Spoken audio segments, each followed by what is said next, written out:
bakunzi b'ibiganiro bicano ku rubuga rwanyu rwa televiziyo Agakiza, mwebwe mwese mudukurikirana muri hirya no hino ku isi, turongeye kubaramutsa. Amahoro y'Imana abane namwe. Mu kigo cy'indongozi cy'uno munsi tugeze ku munsi wa gatanu, jeudi tariki 11 z'ukwezi kwa gatandatu, aho tugiye kuraba ikigo gikurikira icyo twize ejo haheze cyitwa ngo ubuhanuzi ngereranyo.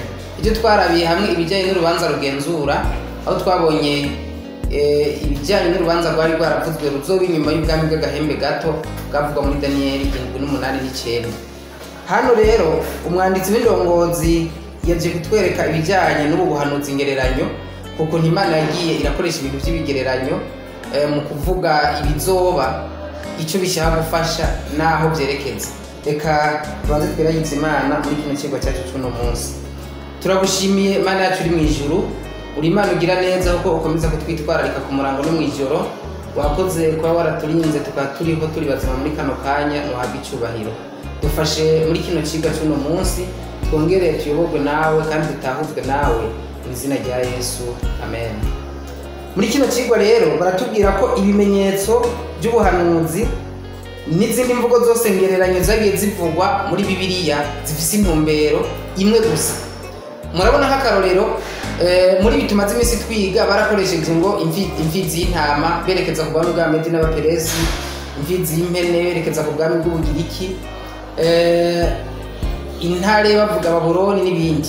Hanyuma baragiye bavuga iby'uruzi bashaka kuvuga abantu benshi, bakavuga ibikoko bashaka kuvuga ubwami n'ibindi.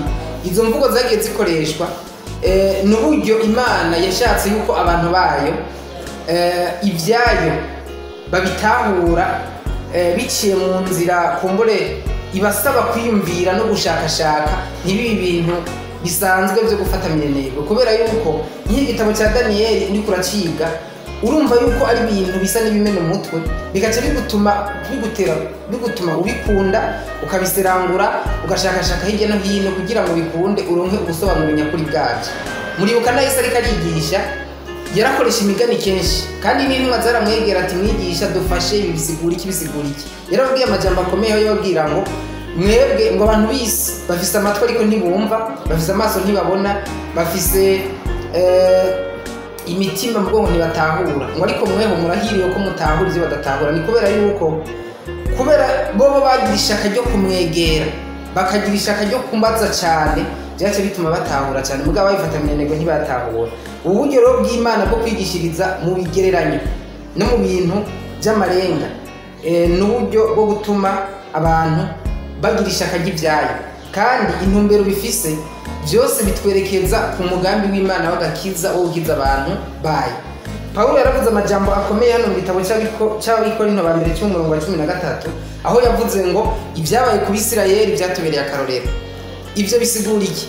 Abisirayeli murazi yuko ibyo babayemo ni ibintu birebire by'ubuzima bwabo, bisa nkaho umengo ntaho bihuriye n'iby'iwacu, ariko Pawulo atwereka yuko biriya nabyo yari nk'ibigereranyo kuri twebwe, kuko birafite icyo bidufasha mu buzima bwacu bwo kwizera. Hano umwanditsi w'indongozi yavuze ngo Pawulo asubiza amaso inyuma akibuka ukuri kw'ibyabaye muri kuvayo, akongera akagarura ibyashikiye abaheburayo ba kera mu bugaragwa.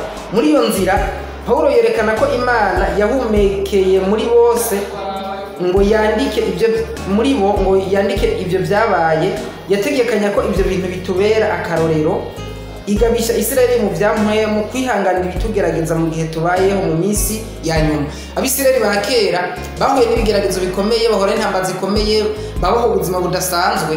Ibyo rero Pawulo abigarukanya kugira ngo tubyigireko, bidufashe bitubere nk'akarorero mu buzima bwacu bw'uno munsi, na cyane cyane mu ntambara duhura nazo.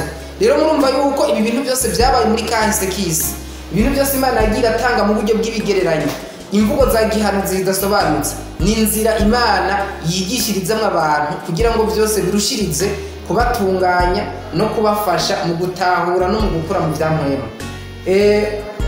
Amasomo atandukanye yo muri Bibiliya nayone aradufasha cyane, kuko usanga ari ibintu Yesu yagiye avuga mu buryo bw'igereranyo hamwe n'abigishwa n'abandi. Ibyo byose ni ibintu bidufasha kugira ngo bikunde dukomeze kwiga iby'Imana kandi dukomeze kurongorwa nayo. Nico gituma twotera umwete n'ishaka abantu biga Bibiliya no munsi bamenye yuko ikintu cyose cyanditse muri Bibiliya naho cyo uwo kumva umengo ni ikintu gisanzwe, ntabwo ari gisanzwe. Kirafise icyo kitwigisha mu buzima bwacu, kirafise icyo cyerekeza ko mu bishika uno munsi, kandi byose bifise izingiro rimwe cyangwa intumbero imwe, ni gusohora k'umugambi w'agakiza Imana yateguriye abantu muri Kristo Yesu. Ikigo cy'uno munsi hanini ni cyatwigisha tumenye uko imvugo ngereranyo ibyashitse muri kahise k'ubuzima bw'isi cyangwa k'ubuzima bw'abana b'Imana byose ari inyigisho kuri twebwe, na cyane cyane mu buzima bwacu bwo kwizera. Icyo gituma ataco guta cyangwa ataco gusiga igihe twiga Bibiliya. Kandi niba wakunda kuraba neza uzosanga hari ibintu bimeze nk'ibyisubiriza. Ubuhanuzi buramera nk'ubwisubiriza, ugasanga nyimba baravuze ibi mu gihe cy'ubwami bwo Bugiriki, ugasanga n'uno munsi birashitse. Nuvuga ni mpwemu yigaragaza biciye mu bintu runaka by'ibigereranyo.